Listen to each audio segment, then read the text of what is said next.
James Thomas, here we go, guys. The Oscars are over. We'll talk about that in a minute, but let's talk about what's actually opening this weekend. No, really, that is not him. I mean, come on, you know who that is. Come on. You know that's Tony with the hair. He's not an idiot. We're talking about a movie called Andre is an idiot. I gotcha. So what we're gonna do is Andre is a brilliant idiot, is actually what he is. I want to talk about this because I'm the older guy in this. Though the two of us. And you know what's interesting though? I've done quite a few interviews that more younger people are being diagnosed with colon cancer. And that's exactly what this movie is about. He's died because he didn't get a colonoscopy. His sobering diagnosis, complete irreverence, and insatiable curiosity. But he actually documents from the time he's found out that he does have colon cancer, takes you 3 years, and he finally passes away. But it takes you through the whole thing. You see him losing weight, right, Tony? You more than anything else. I mean, there were a lot of men that came out of that movie theater looking like me, very somber, and like, yeah, we know what we got to do. But then the other morning, I sat down with some of my friends that I have coffee with and told them about the movie. Eh, that tells you the attitude of most men. I enjoyed this. It was very eye-opening, very educational, and it hit the gut. What did you think, Tony? I agree. I mean, first of all, I got to commend the bravery of Andre to even put this together. It's a man that doesn't really take a lot of things in life seriously, and he gets handed a very, very serious diagnosis, and he wants to just tell people about it so they don't make the same mistake he did. So, but it's painfully funny, and I mean that in a good way. It's very, very funny, but also very important. And honestly, I think all men should watch this film, regardless of age, because, for those that are approaching that age of 40 where they need to get the colonoscopy, or for those that, it's way off in the near future, whatever, it doesn't matter because it is truly, truly important. But Andre Ricciardi really did a great job, capturing basically the essence and everything that comes with cancer between the toll it takes on the family, the toll it takes on oneself, the grind of it, how needy things are, and the ugly side as well. But it's a really, really impactful documentary. I give it 4 out of 5 Mickeys. What would you give it? I go 4.5 out of 5. I think it is a really, really strong film. You're gonna laugh way more than you think you would for a film about cancer, but it is very well done. Speaking of death, let's talk about Ready or Not 2. Here I come. Man, woo, this is wild. I'll let you go ahead and get started with this. Well, this one picks up basically right off where the first one ends. We have Grace there in the hospital, or on her way to the hospital, I should say, as the Ladoma's house is burning behind her. So, what does Mr. LaBelle have in store for us this time around? Not anything new. This one was lacking so much of what made that first film so fun and original and entertaining. It's bogged down by a central storyline that really just essentially makes the film last longer. It doesn't add anything else to the central narrative. It doesn't have any of the same like fun side family members, relatives, whatever. They're intriguing. It just felt very mailed in, and unfortunately, for as much as I loved that first film, this one just is not You worthy. know, Samara has a very strong resemblance to Margot. You know what I'm talking about, don't you? Yeah, we're actually talking about Barbie. That's what I'm talking about, Robbie. Yeah, I'm actually talking about her. She has a scary resemblance to her. It was fun to see Elijah Wood in the movie. It was really good to see him. Now, let's talk about Sarah Michelle Gellar, the original Buffy. Did you know they were going to try and reboot that series with her? And it Mhm. got axed. It's not going to happen, guys. That's a shame. That'll been fun to see. Woo, man. Why does Sarah Samara look so much like Margot Robbie? Why is that? I don't know. What is Hollywood up to, man? I don't know. All right, moving on to the next. Wait a minute. First of all, we haven't talked about it. You gave it what you gave. Tell me what you're going to give it out of 4 out of 5. It sounds like it's going to be pretty low. It's a 2.5 out of 5. There's really not a whole lot of reason to go back other than aside if you want to see where the storyline goes next. It just really was disappointing. Very disappointing. I'll give it 2.5 out of 5 too. Moving on to the next one. Let's move into the outer space. It's Project Mail Harry. Oh, Hail Mary, excuse me again. Ryan Gosling. James is all over the place. Phil Lord, Andy Weir, Chris Miller, Amy Pascal. You know, It actually opens up with the science teacher wakes up on a spaceship with no recollection of who he is or how he got there. I love the way they opened it and how they told the story to bring you up to speed. It was a very interesting movie, very fun movie, also a very scary movie because of what we're doing to the environment in our Earth today. So, talk about it, Tony. What did you think about Project Hail Mary? It's an excellent, excellent film. If you've heard any hype about it, believe it, because it honestly isn't hyperbole at all. It is beautiful, it's awe-inspiring, it's entertaining, it's hilarious. You're gonna laugh way more than you think you will going into this film. You would think with the directors being Phil Lord and Christopher Miller that you would, but man, I'm telling you, there were times where I was trying to catch my breath from laughing so hard. But full credit goes to Ryan Gosling because he carries this entire film, does a beautiful job. I really can't imagine anyone else playing the character of Ryland Grace and the chemistry he has with the puppet Rocky, it's truly it's out of this world. It's astronomical. He does a great job. See it on the biggest screen possible. I highly, highly recommend it. The only negative downside I have is there's some pacing issues because it is an almost 2 hour and 40-minute film. But man, I had an absolute blast with this, and I am excited to see people talk about this for a long time. What would you give it? Go 4.5 out of 5. I think it's going to be in that Best Picture conversation for nomination when we get down to next award season. I do think this one's going to stick in the cultural zeitgeist for a long time. I got to be honest, because Tony asked me about the movie after we walk out the theater, and I really didn't enjoy it that much. But after I keep hearing everybody else talk about it, and I hear you talk about it, I've upped it from a 1 and a 2 to maybe a 3.5 or 4. I still have the same feelings about it, but everybody else, I'm gonna tag along too. Ooh, the Oscars, man. Wow, the Oscars. Surprise, surprise, surprise. On your part, surprise, surprise, surprise. Actually, let's get going with the best documentary film. And it had to be what? Mr. Nobody Against Putin. And he also had a message out there too during the Oscars. I love the political jabs that a lot of these people give about what's going on in the world today. But what did you think about that? Did you get a chance to see Nobody Against Putin? Because I think you and I were really looking forward to The Perfect Neighbor. I did, and it is a very strong and impactful documentary as well. There really wasn't a weak one in the lineup this year. I thought The Perfect Neighbor was better overall, just in terms of how it was kind of shot and everything.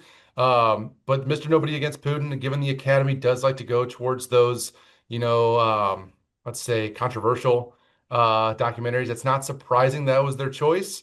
But I mean, I feel bad for The Perfect Neighbor. This would have been a great moment for them.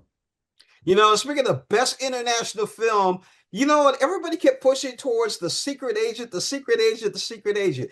Sneaking up behind was The Sentimental Value from Norway. And guess what? It won. Were you surprised?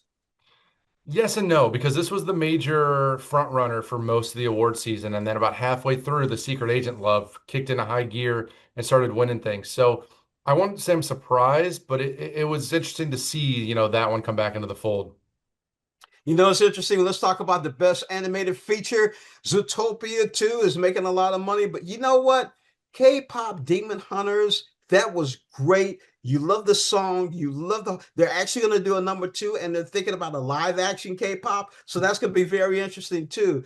I really enjoyed that. I'm glad that they won. What did you think? I 100% agree with you. I remember watching this film for review purposes before anyone knew what it was, myself included. And I walked out, or I walked out, turned it off, it ended, and I was like, that was way better than I had any idea it would be. The kids loved it. The music's great, like you said. It's in its moment, and it was always going to be golden. Okay, talking about original screenplay, no surprises there, none whatsoever. Ryan Coogler wins for Sinners. I loved him getting up there and plotting all the other people with the screenplays too. Was really very cool about it. So enough said about that. Let's move on to best adapted screenplay. Again, no surprise. Let's talk about One Battle After Another. Tony. I feel really bad that One Battle After Another and Sinners, both from Warner Brothers, came out in the same year. Because, like I've mentioned before, these are two generational films that will stand the test of time, be talked about for a very long time, and only one could ultimately win so many of the prizes. I'm so happy that Ryan Coogler got to win a few. I'm very happy that the cinematographer won, which we can talk about that first ever female.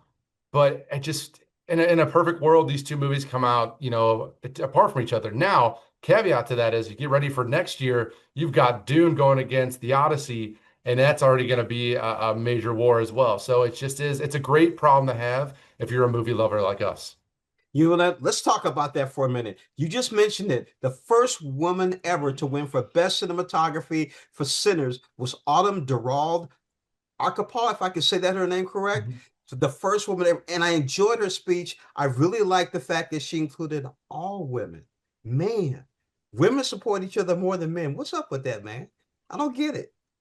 Well, I mean, if you look at the history of recognition, they've always had the actress and supporting actress categories, but aside from that, they've really had to kind of come into their own. Even if you go back in history, there's a time where best costume, hair and makeup, all that were all dominated by men as well. So, I'm very excited to see this. It's just, obviously there's been a lot of all male nominee stuff when it comes to the directing side because there are some Yeah. very very talented female directors. Shout out Chloe Zhao and Catherine Bigelow, just to name a few, but. Ava Um, Devereaux, Sarah too. Yeah. Ava DuVernay, yes. Yeah. You're But right. it's very very empowering to see, and I was very excited to see they went in that direction because she did a phenomenal job without question. Speaking of phenomenal jobs, even though she was I mean, she was just doing what she does. Amy Madigan, no surprise, winning for Best Supporting Actress for the movie Weapons. She was going against Ellie Fanny, which was a long shot. But really, Tiana Taylor, I was pretty, I thought for a minute that there was a chance, especially when you talked about 16 nominations that Sinners got in the Oscars. Tony. I agree. I thought this was going to be Tiana's award when we did predictions. That was my choice. I trust me. Amy did a fantastic job with Weapons. I agree 100%. I just thought that Tiana was more impactful, that Wunmi was more impactful. And I know you can't really have Weapons without Aunt Gladys, but at the end of the day, I just thought it was going to go to one of the other two, but it went how it went. Yeah, that's how it went. I agree with you on Tiana too. Best Supporting Actor, man, all the way. Everybody thought Benicio del Toro, maybe. Delroy Lindo definitely was a long shot, along with Stellan Skarsgård. Wait a minute, what happened to you? You went into the dark. Wait a minute, Tony, did you change people colors on us? You got to fix things. There he goes, folks. He's back in the mood. There he is. So anyway, Sean Pence for one battle after another. He was not there. Do you know where he was? Mhm. I Where do. was he? He was in Ukraine. He was in the Ukraine. That's right, with President Zelensky. He was there supporting him and letting him know we're with you 100%. All right, let's talk about Sean Penn for a minute. It would have been a very political speech. It would have made a lot of people groan, and that's, to each their own. It does, but this performance 100% was deserving of this award. And I know there was a lot of talk about, oh, Jacob Elordi, Delroy Lindo made a big push there at the end as well. But what he did in that film, he just channeled probably somebody that he hates more than any person that watched that movie when it comes to a human being and what he stood for. And to create that so captivatingly well and made it so believable and honestly iconic, not in a good way, but like it will his like he's gonna be remembered for that role. It seemed very fitting that he would win the Academy Award for it. So I was very happy to see that. Conan O'Brien, I love what he did at the end of the movie. I mean, at the end of the Oscars, he recreated that scene at the end of the movie, one battle after another. It was really, really cool. Moving on to Best Actress, no surprise. No surprise. Rose didn't stand a chance. Kate was kind of hoping, but it was going to go to guess who? Jessie Buckley for Hamnet. You go ahead and talk about Jessie. I thought she did a great job. This was the best performance of anybody this year, without question. She makes you not just think you're watching a movie, but that you're watching Agnes actually go through this. That's when you transcend that boundary of film to almost real life. And nobody did it better than her this year. I'm very happy to see that she is now Academy Award winner, Jessie Buckley. This was the biggest surprise. Tony hasn't said anything about it yet. He's probably pretty embarrassed about it because he was going with Timothy all the way. Timmy, Timmy, Timmy, Timmy. But I think what happened was two things happened. The award went to Michael B. Jordan. It's the Oscars. They're very cautious, very political, and very careful who they pick. What was just a couple of weeks out? What happened with Timothy and his big mouth? Mhm. And then at the BAFTA Awards, after somebody blurted what they blurted, Michael B. Jordan's response was very respectful. I think that's what happened with the Best Actor Award was Timothy's actions and then Michael B. Jordan's action at BAFTA. I think that's why he won. What do you think? So I think there's another, I think you're 100% right, but I think there's even more to go with this. Timothy Chalamet's shtick for the promotion of this movie, I think irritated and rubbed a lot of people the wrong way, which, he was in everything. They were having just, a little press conference with Adam Sandler and him in a gym about the movie. It was just kind of all over the place. And I know he really wanted that award and A24 was helping push that. But I think there at the end of the day, there are a lot of people on the fence about who they wanted to vote for. And I think the oversaturation and the annoyance that it came off as, the arrogance it came off as, really helps sway those swing voters. That does not mean that Michael B. Jordan doesn't deserve this because he truly, truly does. Yeah. As you saw that, I mean, he was in complete shock as well during that moment. Um, but I, but It I, was, but I do think that Timothy just did himself a disservice. I'm sure that team had a meeting afterwards, but like, okay, in the future, how do we avoid this? Because he's going to be back next year. I think he's going to be there for Paul Atreides for Dune Part 3. And from the looks of that trailer yesterday, it looks like he might have a shot again. But yeah. I'm very happy for Michael B. Jordan. It was a very cool win to shout out the people he's able to shout out. You think about it when it comes to African American winners, most everybody is older right now. Okay, you got Denzel, you got Viola, obviously Sidney Poitier, but now Michael B. Jordan is there. It's going to inspire a lot of people, and it's a very good thing. I think it inspired a lot of people that next time that you're in LA, we're going to In-N-Out Burger. Definitely got to go there. It's my number one spot. I love that place. Yeah. And it was definitely his spot too, because right after the Oscars, there he went. And man, it was all over the internet. It was really, truly good. All right. No surprise for Best Director. Yes, I was rooting for Ryan Coogler for Sinners, but of course, one battle after another. Go ahead and talk about one battle after another. Paul Thomas Anderson, the winner. Again, no surprise. No, and again, I think that a little bit, these two movies were so, so good, and I don't think there's a lot that comes between them in terms of quality. So I think a little bit does sway that, PTA has been there for a long time. This was kind of like his moment. Ryan Coogler is going to have more of these moments without question. He's proven that. He's younger and he's going to keep getting bigger budgets and really he's got the keys to the IMAX factory like Christopher Nolan does. So like what, that is not going to end. The Academy does. I think they did this with Amy Madigan like to reward a body of work, even though it's singular. And I think that pushed PTA a little bit over the top here, but they both did fantastic jobs, obviously. All right, here we go with Best Picture. Now, it was really interesting to me. Let's talk about some of the other movies in the Best Picture. You had Frankenstein, you had Hamnet, you had Marty Supreme, you had The Secret Agent, you also had Sinners, which we thought was neck and neck, but we knew it was going to win there. Train Dreams, but I really can't understand Begonia being included in that. To me, it was not, didn't even, shouldn't have been mentioned. Not at all. F1, maybe, but Begonia, no. So, the winner, of course, of Best Picture, one battle after another. Again, Paul Thomas Anderson, Adam Sandler, Sarah Murphy. It was really fun to see Tiana get on stage and grab him by the neck when she did. Did you hear there was another altercation there too that nobody really talked about? Tiana and a security guard. Hmm. You didn't hear about that one. Mm-mm. Yeah, and thereafter that security guard for the way he didn't allow Tiana to go on the stage for the photo afterward. Hmm. Yeah, he was keeping her back from that. Now let's go ahead and talk about Best Picture of the Year, one battle after another. Go ahead, Tony. I don't think we did it on TV this year, but I always do a best ranking. And for me, One Battle After Another was the number one film of the year. Again, it's a 1A and 1B situation for me with that and Sinners. But I just think One Battle After Another it's deserving of the Best Picture award without question. I wish Sinners hadn't come out this year as well, so we could say that. But it just had everything. And honestly, it felt very timely and terrifying at the same time. But everybody in that cast did a great job. And I'm very happy that PTA is now Academy Award winner as well.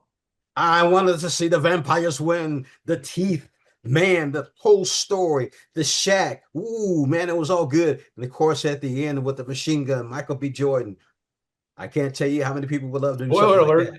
like that. Yes, definitely, definitely, definitely. You're right. One battle after another, one for the best picture of the year. It was really tied neck and neck. Those were some of the best movies to come out for this year, the 2025. And the Academy had to choose one, and they chose one battle after another. All right, folks, that's it. It's a whole new movie season. Here we go again. How we get things started all over again. Oh my God, it's going to be amazing. I'm going to be watching more and more movies this year, hopefully, a whole lot more movies this year, and criticize them even more this year. What about you, Tony? Absolutely. You know, my watch list is always full, so I try to average a movie a day, and so far we're on pace. All right, he's on pace. I'm going to take some sleep. See you next week, guys.